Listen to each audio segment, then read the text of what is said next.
Wonderful. Well, thank you all so much for joining us for White House by the Sea, A Century of the Kennedys at Hyannis Port. Author Kate Storey is here with us to discuss her brand new New York Times best-selling book, White House by the Sea, A Century of the Kennedys at Hyannis Port, in this Zoom webinar. And Kate's book provides a sweeping history of an American dynasty that has left an indelible mark on our nation's politics and culture. So Kate is the senior features editor at Rolling Stone. She was previously a staff writer at Esquire, where she covered culture and politics, and has written long-form profiles and narrative features for Vanity Fair, Town and Country, and many other publications. And we won't hold this against her here in Massachusetts, but she lives in New Jersey with her family. We again want to thank the Corning Foundation and the Friends of the Tewksbury Library for sponsoring.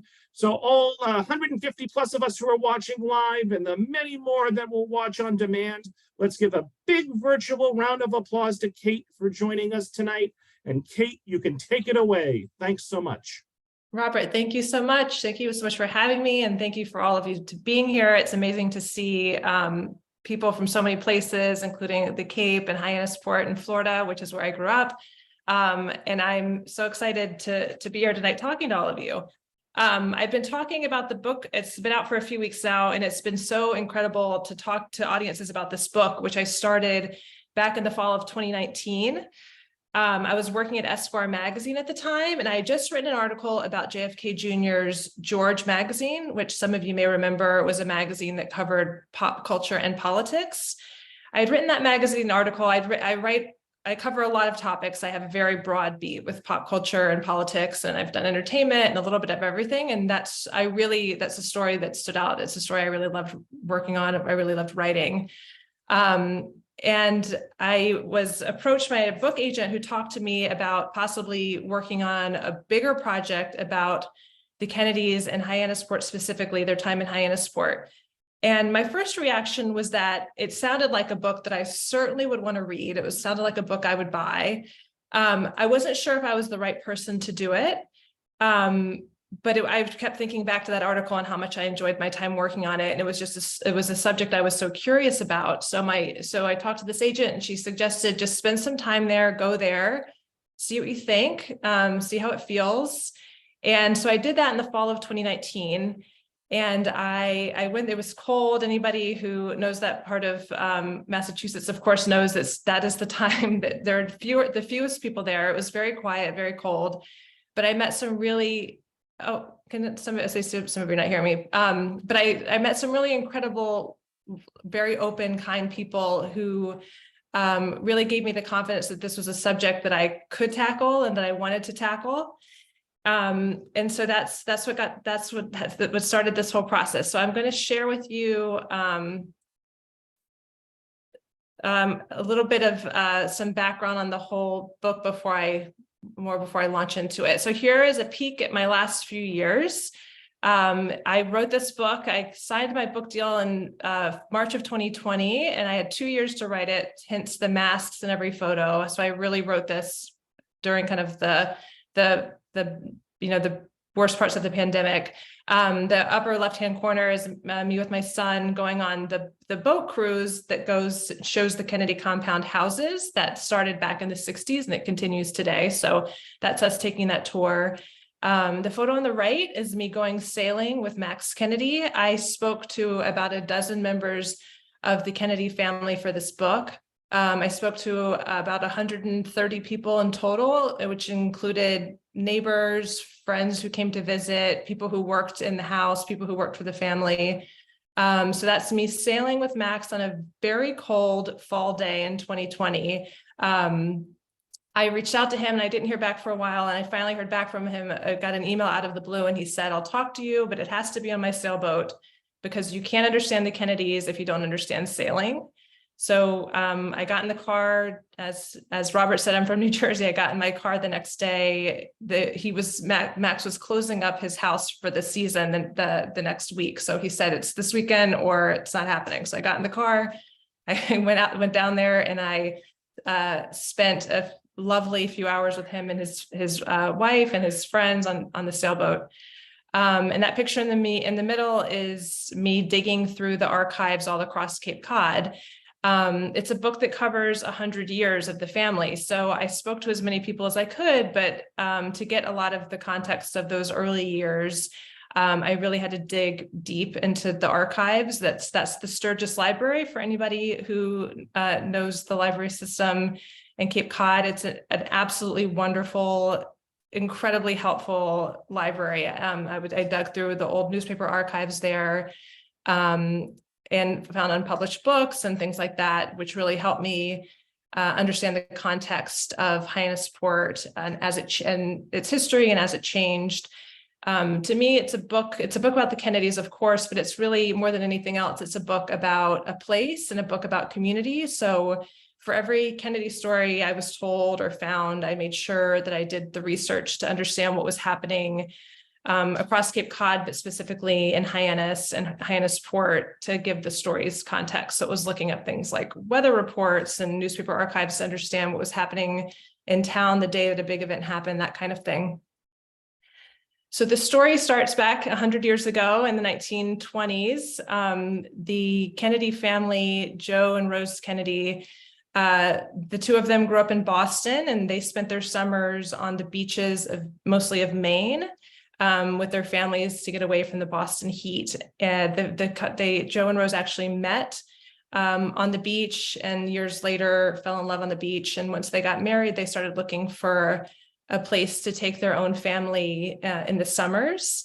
They started their search in Cohasset, and Joe Kennedy applied. They rented a house there. Joe Kennedy applied to be a member of the golf club there and was turned down on account of being Irish Catholic. So they kind of continued further and further out the Cape, kind of renting houses, trying to kind of decide where they wanted to put down roots for their summers. It was a shopping trip in Hyannis that actually introduced them to the area, and eventually they rented a little house called the Malcolm Cottage. This is the backyard of the Malcolm Cottage. That's I should tell you guys who is in this photo. That's Rosemary Kennedy, JFK, Eunice, Joe Jr., and Kit Kennedy. I believe I have those right. And that's in the Centerville Beach. If anyone knows the area, is pretty close to Hyannis Port. So this is the backyard of the Malcolm Cottage. That's JFK and his older brother, Joe Jr. The Malcolm Cottage was a lovely cottage at the end of the Dead-End Street that overlooked Nantucket Sound. And they rented it for a few summers and loved it. And they decided, Joe became a member of the Hyannis Port Club, which is a beautiful golf club up on the hill in Hyannis Port. He applied and was accepted. And they decided they wanted to buy a house. And they thought about the big house next door, which anybody who's been to Hyannis Port, if you've noticed a big house with huge columns that's very stately looking, most people assume that is the main house of the Kennedy compound. It is not, it's the neighbors. Joe thought about buying that house, but it was really his wife, Rose Kennedy, who loved the Malcolm Cottage enough that she encouraged them to have that be the house that they bought. She loved the flat lawn in the back, which is, over the years become famous for where the family played touch football. She loved that it was open on the open water and that it had this beautiful wraparound porch where she could sit and watch the kids play and watch them swim, which has reminded her of kind of memories of her own childhood. So they ended up buying that house in 1929, doing a massive renovation, doubling it in size. Part of that renovation involved turning the basement into a working movie theater, really like none other in New England at that time. It was an incredibly impressive basement once they did this renovation. Joe Kennedy at the time was working in movies, and so it was important for him that he have kind of the state-of-the-art technology when it came to his at-home theater. And they would invite the family friends, the neighbors, people who work for them into the basement, which fit about 40 or 50 people in this basement theater. So here's a picture of the theater. You see JFK and his brother Joe Jr. and some of the neighbors. On the right, in the beautiful flower dress, is their neighbor Nancy Tenney, who moved in the same year that they moved in. Anyone who's read the book yet knows that Nancy was an important friend to the family, right there at the end of Marchant Avenue. This is Joe Kennedy, the patriarch of the family. This picture brings us past the 1920s, 1930s, 1940s. After the family lost their oldest son, Joe Jr., in the war, and lost their daughter, Kik, in an airplane accident. And after those losses, Joe Kennedy decided he wanted to take more than $100,000 and put it back into the community. He called a family friend and said, I want to do something with this money to honor my son, and I want it to be something for the children in the community. What do you have in mind? And they came up with this idea. They asked actually students in the community for suggestions, and they came up with this idea to create a skating rink. Excuse me. Yeah, I thought I had a picture of that. But yeah, they created the skating rink that they called the Joseph P. Kennedy Jr. Ice skating rink center, I believe it was called, and it's now a community center. So it's changed over the years, but it's the kind of the area is still there. But that's him making the announcement of the dedication. I've been often asked in my few weeks talking about the book, who did I most like in the family? Who did I most like learning about? Who surprised me? This is Rose Kennedy. She's one who I really, who surprised me over the course of my research, and who I really enjoyed learning about. Rose Kennedy is a historical figure who I think most people are familiar with. That she's, I think, if you were to ask kind of a Kennedy reader, just a follower of history, what do you think? What do you know about Rose Kennedy? I think that people know her as this very stoic matriarch. Her family endured horrific tragedy, and she was kind of this brave public face, a mother who lost so much. And what I found really interesting about Rose, when seeing her through the prism of Hyannis Port, is I really was able to kind of see her more as a neighbor, as a friend, as a mom. She was able to kind of let her guard down in ways that I think you rarely see with her in other books. There's a lovely anecdote that I dug up, that she had this beautiful house. They had done this huge renovation, and after that, they had this little hut built on the edge of the property, where she would kind of go to get away when it was too noisy, too hectic in the house. And she gave a great quote to a magazine reporter at the time, saying something along, I don't have the quote in front of me, but something along the lines of, it's not splendor that a mother needs, it's solitary confinement. And as a parent of a 6-year-old who's being put to bed in the next room, I can say as a mom, it was kind of fun to see that side of her in my research. I found her really interesting. She also opened up to neighbors. I mentioned Nancy Tenney was a neighbor in one of the earlier slides. Nancy's a neighbor who Rose opens up to in the book in ways that we really haven't seen her open up before. As I said, this is a book about the Kennedys, but it's really a book about this community, this very tight-knit private community. And I really enjoyed learning about the other members of the community who had a big impact on the community and also on the Kennedys in ways that really haven't been written about before. This is Eugenia Forts. If anybody has been to Hyannis Port, you probably know the name, because the only public beach in Hyannis Port is named not for the Kennedys, as I think a lot of people would expect, that's the family you kind of associate the most with Hyannis Port, but it's actually named for Eugenia Forts, who is an incredibly important member of this community. She was one of the founding members of the Cape Cod chapter of the NAACP. And she fought very hard to keep that beach public after attempts to make it private over the years. She fought really hard to keep it public, and that's why it's named for her. And I tell stories in the book about the influence and impact she had on the family as well. She's an incredibly interesting, important historical figure. So this takes us up to the 1950s. This is Jackie's first trip to the so-called Kennedy compound, even though it wasn't being called that at the time. But she came back, she was engaged to JFK, and they flew back to Hyannis Port to celebrate.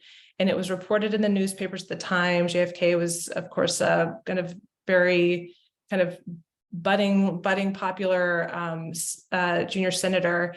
And so he brought her back to the house to meet his family. And they brought along with them a photographer to kind of document this weekend. And there were also local photographers there to capture the whole thing. And when you look back at the 100 years, the sense that I got was really that this is when things kind of really started to change for that little tiny private little street. That suddenly, this is a family that was drawing attention over the years. Joe Kennedy was an ambassador. He'd worked in Hollywood. The political career of JFK was kind of getting going. So there was some attention there. But when Jackie came back and they brought this photographer and the local press all came by, you really started to see, the end of Marchant Avenue where the house is. You start to see where the photographers and the reporters start to stand to get their quotes, and have remained there for so many decades since. But this is really when that whole thing got started. Here's a peek inside one of the houses. This is the big house. And you see how it overlooks Nantucket Sound there in the back. It's with the beautiful view. At this time, as we're getting towards the end of the 1950s, JFK and Jackie have been married, and they've bought the house kind of catty corner to the big house. So the main house is what the family calls the big house. Kind of catty corner back on the street behind them was the house that JFK and Jackie bought. And then the house right behind the big house, kind of in between the two, was the house that was purchased for Bobby Kennedy and his wife Ethel once they were married. And the three houses are connected by a lawn. So you can kind of walk barefoot, from house to house, from lawn to lawn, without ever going onto the street. They're kind of connected on a corner, but the big house is the only one overlooking the water. And this gives you a sense of that. So of course, I talked about things changing in the 50s, but in 1960, of course, it really changed when JFK became president. So I'm going to read a little passage of from the book of Election Night. So when after JFK cast his vote in Boston, they came back to Hyannis Port to wait for the returns to come in. And the center of all of that was at his brother Bobby's house. They brought in extra phone lines, and they kind of set up a station up for all of for calls to come in to deal with the media. Most of the media was stationed down at the Armory in Hyannis, a couple miles away. So they kind of kept their distance. And then a lot of the kids went over to the big house where they had to sleep over with their grandparents. But Bobby's house is really kind of the center of all the activity. Excuse me. Back at Bobby's place, the mood had shifted from exuberant to tense.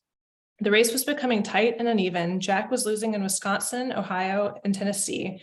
An urn of hot coffee was set up on Bobby's sun porch, preparation for a long night. Morton Downey, who is the family friend, who you probably might recognize that name, was the Irish tenor who was friends with Joe Kennedy. Morton Downey sat quietly eating the sandwiches he'd been passing around earlier. Jack went up the stairs to his house to kiss Jackie goodnight. Then Eunice, Pat, and Jean came over to see her, each taking a turn hugging her, telling her to sleep well, that they were going to stay up all night. It was midnight when Jack walked over to Bobby's. He paced the first floor, his eyes fixed on a television. By 2 a.m., the Kennedy lead was down to less than 1 million votes.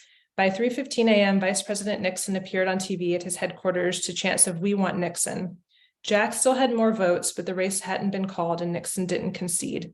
Nixon smiled as he thanked his supporters and volunteers. Jack walked over to his future press secretary, Pierre Salinger, to say, "Tell the press I'm going to get some sleep, and I won't be making any statements at this time."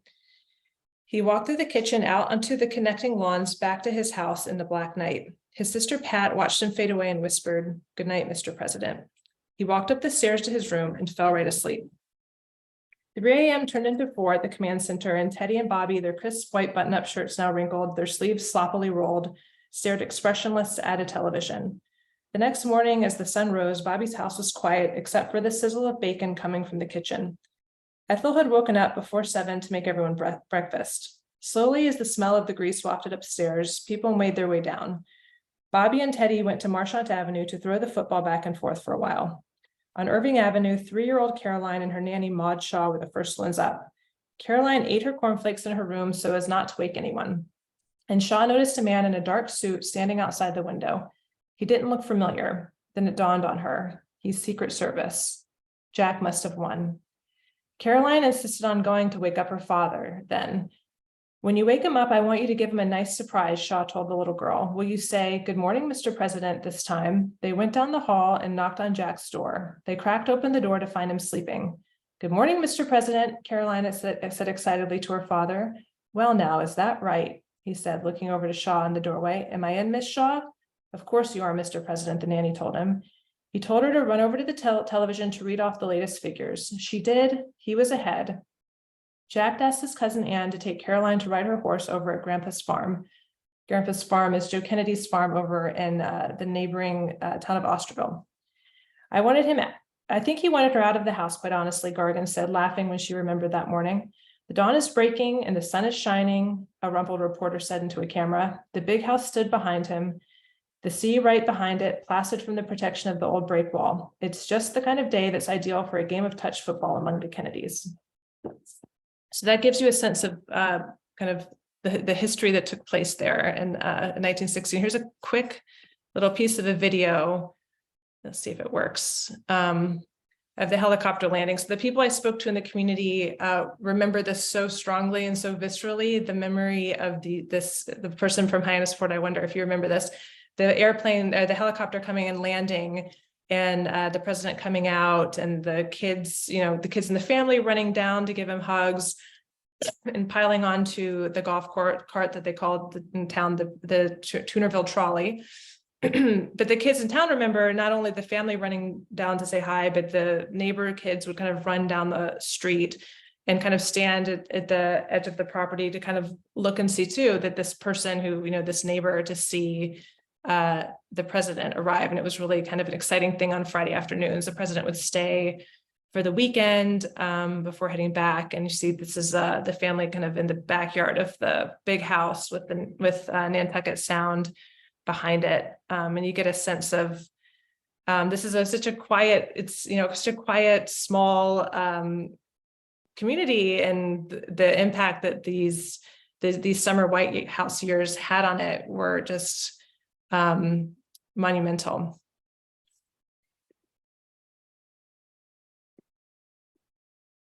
Also, when he became president, these little white huts went up all through the neighborhood, which is where the summer cops and the Secret Service would be stationed. Summer cops was a term I was not familiar with before starting working on this book.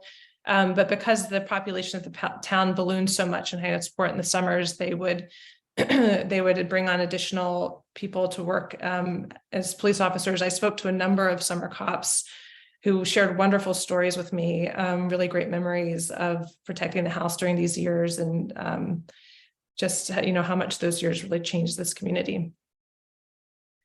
This is the Yachtsman Hotel, excuse me, which is now condos, but this time is a hotel. But I heard really, really wonderful stories too of the Yachtsman Hotel, which is where the media was stationed during the weekends when the president was there. I talked to a man who worked there, and he remembered kind of unloading the typewriters for, the biggest media names of the time. And Pierre Salinger, the press secretary, would kind of station himself at the bar at the piano, and he apparently was a beautiful piano player. He would play piano and sing, and the reporters would come and kind of hang out there at the bar after they were done with their work for the day. And it was quite a lively scene. I also spoke to Alan Alda, the actor Alan Alda, and when he was getting his start as an actor and as his kind of early days in comedy, he worked for was part of this comedy troupe that would go down to Hyannis Port for the weekends and perform for mostly the media who was there. And he told me he remembered having to go to the press conferences and read about the press conferences in the newspaper to kind of know what was the latest things going on, the kind of things that JFK would be asked at these press conferences. And the media the reporters would ask Alan Alda the same thing. and Alan Alda, doing his JFK impression, would answer and kind of have fun with his answers. They had another member of the troupe who did an impression of Khrushchev. It was really kind of playing off all of the current events, and it was Alan Alda had really funny, fond memories, which I share in the book. And this is Bobby with his kids. He would, of course, come with JFK on the helicopter too. These were working weekends for the president when he came to Hyannis Port. He had fun with his family, sailed, he did all of his things, but this is with some of the members of his cabinet for a meeting one weekend. And this is the main living room in his parents' house. The big house had a lot more room for this kind of thing than his house, which is quite a bit smaller. And so you see his mom, Rose Kennedy's decorations in the background, kind of juxtaposed with these men in their suits. This is JFK Jr. He really kind of spent his whole life going to Hyannis Port. He was one I really enjoyed learning about too. As I mentioned, the whole project kind of got kickstarted with a story I wrote about his magazine, George. And so learning about him first, kind of as in his career in the media, and then kind of going back in time and learning about him growing up in Hyannis Port, I found really interesting, and I'll come back to him in a minute. This is him again with the family athletic coordinator, is what they called him, Sandy Eiler. Sandy Eiler was a really important, another kind of member of the community who was important to the family. The members of the family I spoke to and their neighbors have very strong memories of Sandy. He would wake them up early in the mornings and take them swimming, get their breakfast ready. He would bring in other kids from the community to set up games of baseball on the president's lawn, was where the baseball field was, and they would do football, touch football on the big house lawn. That was always, the big house lawn was always the place for the touch football. That continued through the generations. But Sandy Eiler was this man who lived in town who had an enormous impact on this family, kind of teaching them sports and kind of looking after them. It's kind of like I call him kind of like a one-man summer camp for the kids in this family and their neighbors as well. Here's another kind of peek inside the house. This is a birthday party. There's JFK in the forefront. You see Ted Kennedy and Bobby with his wife Ethel, and Pat Kennedy, and there's Joan Kennedy kind of poking out in the back. This is Bradford's Hardware, which is still there, but this is a picture of it from back many years ago. So Bradford's Hardware was kind of a funny one to learn about as well. Eunice Kennedy Shriver's husband, his name was Sergeant Shriver, was one. This was Sergeant Shriver's hangout. So I kind of learned in my research that the Kennedy compound could be kind of a tricky place for in-laws. I mean, the Kennedys were a very tight-knit, very loud, very competitive family, and coming in as an in-law, it could be intimidating. Sergeant Shriver was kind of quieter, I was told, than his wife, and this was that he was always kind of tinkering with the boat, tinkering with like the little things around the house, and he always found some reason to go to Bradford's Hardware. There was always some reason something was broken, something needed to be fixed, to give him an excuse to make the trip to Bradford's Hardware, where he knew everybody who worked there and they all knew him. And so as soon as he walked in, he was warmly welcomed. Everyone would, be so excited to see Sarge. And he remembered all their names and family members' names and birthdays and all of those things, because this was kind of his hidden kind of hangout, which I thought was kind of fun to learn about. Here's another quick video. One of the houses that doesn't get much attention is this house on Squaw Island, which is this tiny little spit of land off of Hyannis Port. The first summer that JFK was president, they spent the summer at the house that his family spent their summer at their house, the one they owned on the Kennedy compound. But there was such a crush of media attention and just tourists and everything else that the tour buses started going by the house. Those boats that I mentioned started going around the back. So for additional security, the family moved first to Morton Downey's house. They borrowed it for one summer, and then for the third summer that he was president, they rented this house that's called Brambletide, a big, beautiful house on the water in Squaw Island. Squaw Island was kind of easier for security purposes. There's only one road going in, the same road that goes in is the road that goes out. So it was easier to kind of secure it. So this is the third summer they were there at Bramblетide.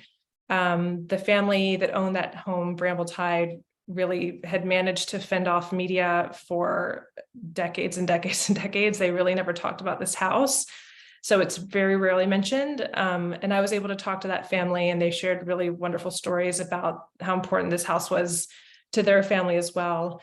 The Kennedys loved it so much they wanted to buy it, but the family that owned that house didn't want to sell it, so they didn't. But it's the family, Jackie in particular, really loved their time here on Squaw Island at Brambletide. There are a lot of dogs in the family too. There are a lot of stories about dogs. This is the White House dog handler who they brought with them that summer to help take care of all of these dogs they brought.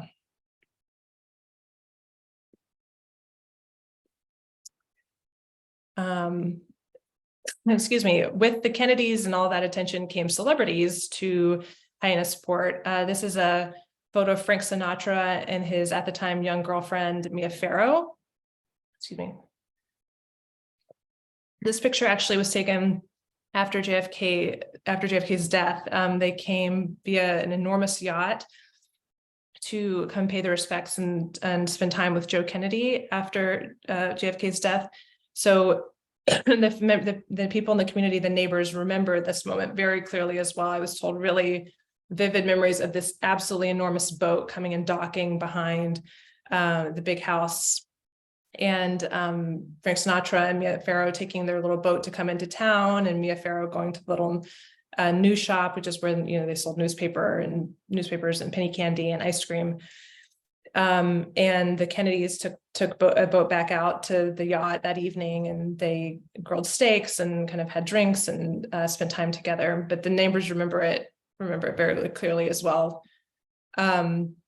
More celebrities. This brings us up to the 1980s. The 1980s was kind of a festive decade in Hyannis Port for the family. It was when Caroline Kennedy got married there, and her cousin Maria Shriver famously got married to Arnold Schwarzenegger, which was an absolutely enormous event.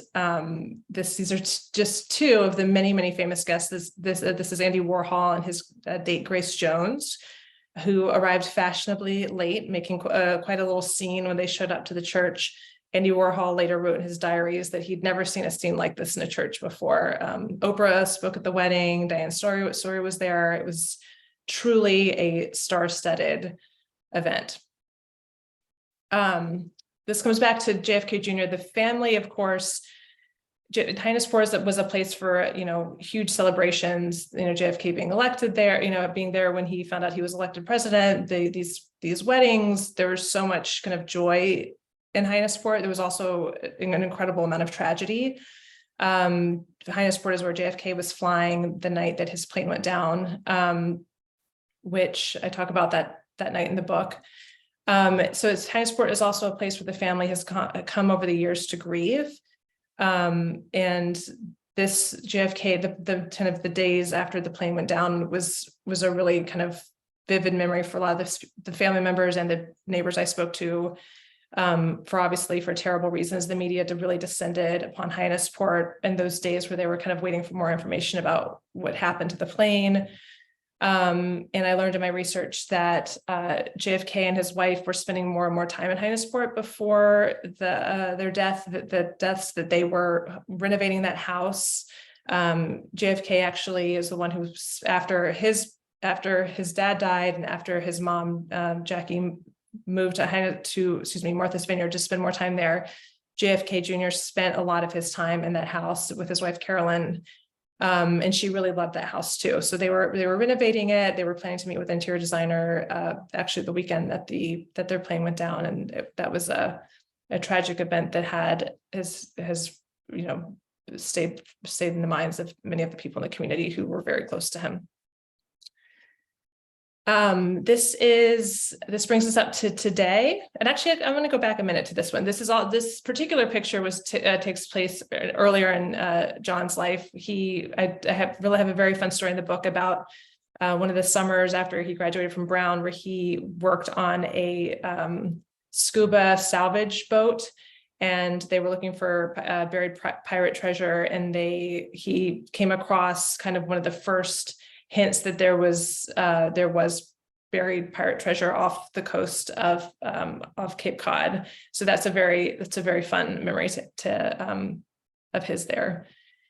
And like I said, this brings us up to today. I mentioned Max Kennedy earlier. He's the one in the yellow jacket. He's the one who took me sailing. Sailing is incredibly important to him, but really to all of the family, and it has been. Joe Kennedy was not a sailor, but his kids were. So JFK and that generation is really the generation that started this sailing tradition for the family. The family, I spent time, in their homes, going sailing with them, going through photos and things like that. And they were always, clear to tell me that they are not a family that does a ton of reminiscing. This is a family that has an incredibly rich history. And they try not to look back too much. They try to look forward, but there are certain traditions that have continued over the generations, over the years, and they continue coming back to Hyannis Port. It's hard to put an exact number on it because some of the family rents houses and some own, and over the years they've bought houses in the community and things like that. But, close to 10 or a dozen houses or so of the Kennedys across Hyannis Port these days, something around that number. And I asked them, there's this lovely museum in town, but there continue to be boat tours. The family is so closely associated with Hyannis Port. There have been so many tragedies, as well as the good times there. Why do they keep coming back here? Like, a lot of them have moved across the country. Some members of the family live in California on the beach themselves. Why continue to come here? And the answer was very simple and, very relatable as for myself, particularly as a parent, that this is where the family comes. This is how their kids know each other. And they told me that the families, they don't all come there still. Some of the members, it's a huge sprawling family. So some of them have other places they spend their vacations and their summers. But the ones who do come to Hyannis Port, who do continue to spend their time there, those are the cousins that kind of know each other the best. And I really kind of saw that in my time there. I would be doing an interview on a porch, and a cousin would come over to borrow a bike helmet or come over to ask where another cousin was. And the houses are fairly close together. There aren't big fences. There aren't big hedges. It's all pretty open, which is what the family loves about it, I was told. And that kind of barefoot running in and out of houses, spending time with the cousins, going sailing together, piling in, way too many people on a sailboat. That's the kind of thing, that's what they love about it. And that's why they keep coming. And this is another recent Thanksgiving. This is the touch football kind of tradition continuing in the family. The house that you see in the background is actually not the big house, not one of the Kennedy compound houses. That's the one I mentioned that it's next door, that many people think is the big house, but is their neighbor's house. But this is that flat field that Rose Kennedy loves so much about it. And this is one of the traditions that continues. So that brings us up to today, and I'm close to 45 minutes. So I'm happy and excited to take questions. In my time doing these talks, I've had so many fun, interesting comments from people who had their own experiences in Hyannis Port or with the Kennedys, and fun questions. So I want to make sure to leave plenty of room for that. Great. Well, thank you so much, Kate. Wonderful presentation. We greatly appreciate it. So folks, as Kate said, if you have any questions for her, please type them into the Q&A. If you have any comments for Kate, please type them into the chat, and we'll take about 15 minutes and address them all. So an anonymous attendee says, great presentation. And they ask, did your research include any resources on Jackie Kennedy from the National First Ladies Library in Canton, Ohio? No, that's such a great question, and it didn't. As I mentioned, I did this project basically during COVID, and so a lot of even the JFK library was closed to researchers. So I was having to rely on the libraries and the museums and things like that had people who were kind of going in from time to time to dig into the archives for me, that were able to take scans and things like that for me. So my research was had higher hurdles than I think I expected it to have when I first started on this project. And that is not one I worked with, but that's a great resource. Nancy asks, did both Joe Sr. and Rose pass away in the big house? Good question. Ted Kennedy did. Joe Kennedy Sr. did. Rose did not, I don't believe. Good question. Sure. Yeah. Kim asks, who owns the house now? So there are technically 3 houses that make up the Kennedy compound, as I said, like in the National Historic Register. The big house, which is probably the one you're referring to, is owned by the Edward M. Kennedy Institute for U.S. Senate. Rose Kennedy, during her lifetime, hoped that it would turn into a historic house, that it could be toured, that kind of thing. It's a very difficult property. It's at the end of a short private dead-end road, and as I mentioned, the houses are pretty close together. There's really like nowhere for a parking lot or anything like that. So it is now owned by that institution, and they're kind of in the process of figuring out what to do with it. For the past decade or so, it's been used for private events hosted by the family for the most part, and they're kind of trying to figure out what to do with it next. And the other 2 houses, so Ethel Kennedy still lives in the house that she bought with Bobby. She continues to spend her time there. And then the president's house, is owned by a member of the family. It's a private home.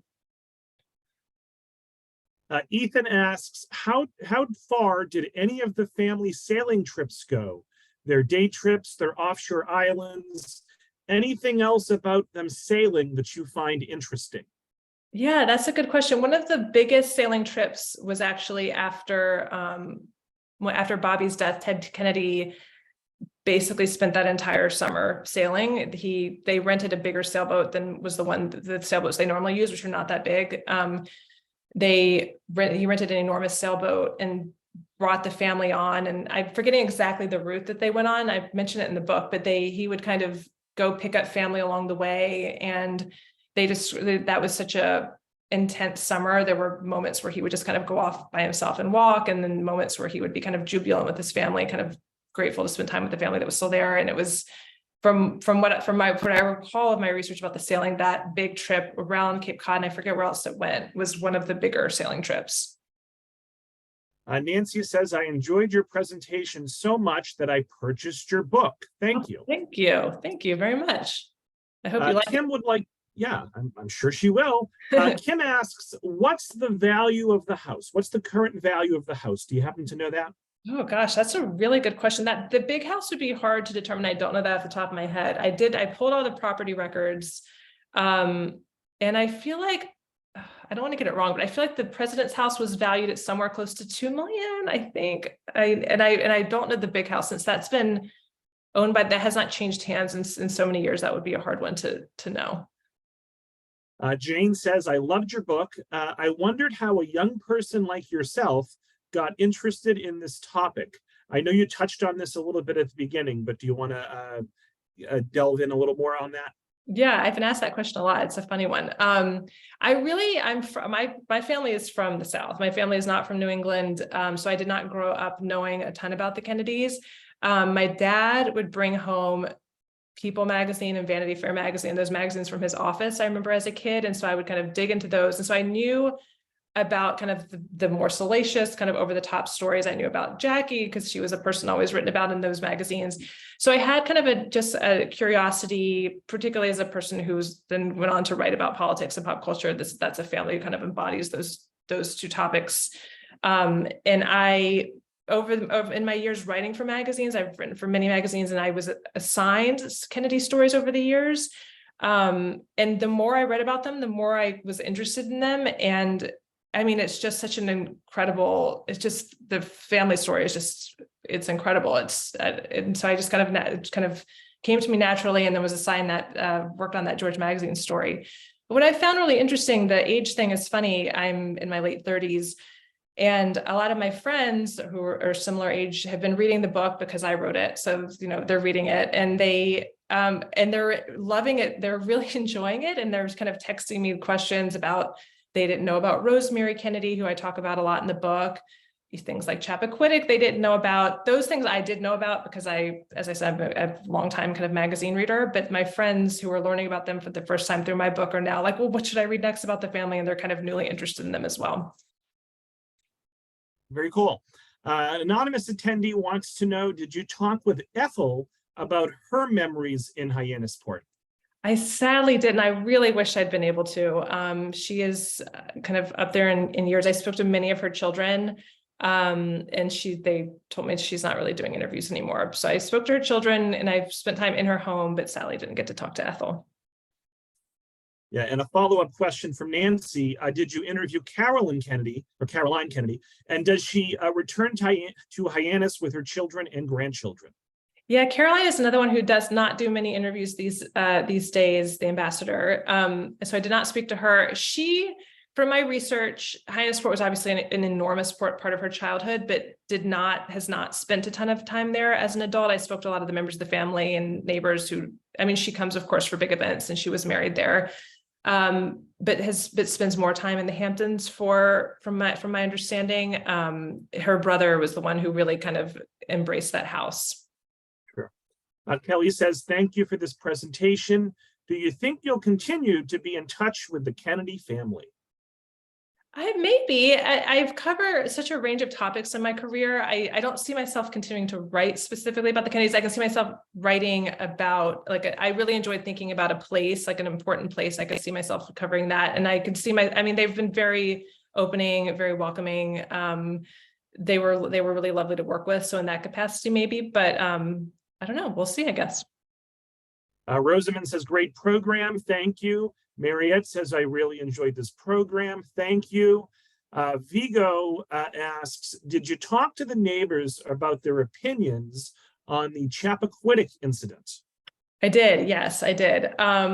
Yeah, that was a very intense. I talked to the neighbor across the street. She remembered very specifically before knowing anything that had happened. It kind of took a while for the news of what happened that night to come out in the media. But she remembered the black town cars kind of suddenly descending down the street. And it was kind of later came out that the family called the men who'd worked very closely with JFK and Bobby Kennedy to kind of help deal with the aftermath and the fallout of that incident. And so she remembers those cars coming down the street, and there are neighbors who remember there were the picture of Chappaquiddick is Ted Kennedy speaking, doing this kind of press conference on TV, kind of nervously talking about it. That was filmed at the Big House, actually, which I talk about in the book. And I had this scene in the book of the cousins kind of riding their bikes out in front of the house, and the reporters kind of trying to get quotes from the kids and really anybody who would talk. So I do go into that in the book. So everything in society today goes back to Taylor Swift. Hazel would like to know any information about Taylor Swift. I know that Taylor dated one of the Kennedys recently. Absolutely. Yes. Taylor bought the house. I mentioned Nancy Tenney, the neighbor, a couple of times in the presentation, who was a really interesting character. Taylor bought Nancy Tenney's house. So when she was dating Conor, she bought that house. She did not have it for very long. She flipped it within less than a year. It turned a massive profit, which I don't remember the numbers off the top of my head. But yeah, absolutely. I talked to the guy who owns the ice cream shop, who remembers them coming in to get ice cream together, and neighbors who remember her playing volleyball in the yard. And yeah, Taylor's in there.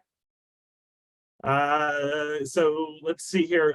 Kim and Lori both say thank you. Kim enjoyed it very much. Patricia says, great talk. I just ordered the book. Cannot wait to receive it. Thank you so much. Oh, thank you so much.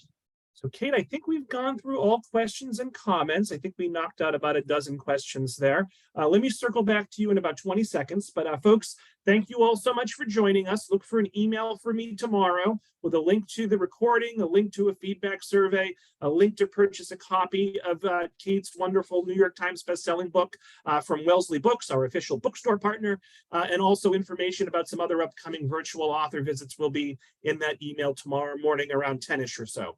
So Kate, do you have any last words for us before we wrap it up? No, this was so much fun, and those were really great questions. And I really appreciate everyone who logged in for it. Yeah. So thank you so much, Kate. Congratulations on the success of your book. And thank you all so much for tuning in. I hope everyone enjoys the rest of their evening. Have a good night. Thank you. Good night.